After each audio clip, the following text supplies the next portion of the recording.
तेजस्विनी के घर आने के बाद तेजस्विनी की सास अपना सामान लेकर घर से बाहर जाने की तैयारियों में है।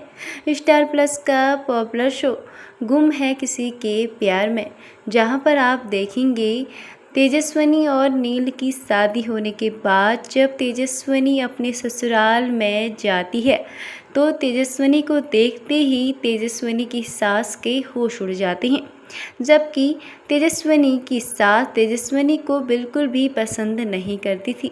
उन्होंने नील से पहले ही कह दिया था, शादी तो किसी लड़की से भी करके अपने घर ले आना, लेकिन तेजस्विनी को नहीं। लेकिन जब शादी के बाद नील अपने घर लौटता है तो नील के साथ तेजस्विनी को देखकर तेजस्विनी की सास काफ़ी शॉक रह जाती है। वह अच्छे से तेजस्विनी का गृह प्रवेश भी नहीं कराती है, उसकी आरती भी नहीं उतारती है और वहीं दरवाज़ा बंद कर देती है।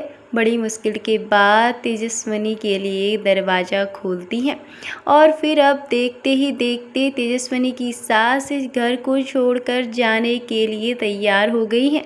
और वहीं तेजस्विनी अपनी सास से कहती है, आखिर जाते जाते मुझे कॉन्ग्रेचुलेसन तो बोलते जाओ।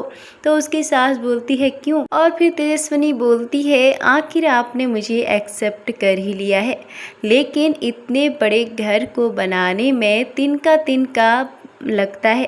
तिनका इकट्ठा करके इस परिवार को आपने बनाया है और एक कल की आई हुई लड़की, धोखेबाज फरेबी लड़की के आ जाने से आप इस घर को छोड़कर चली जा रही हैं।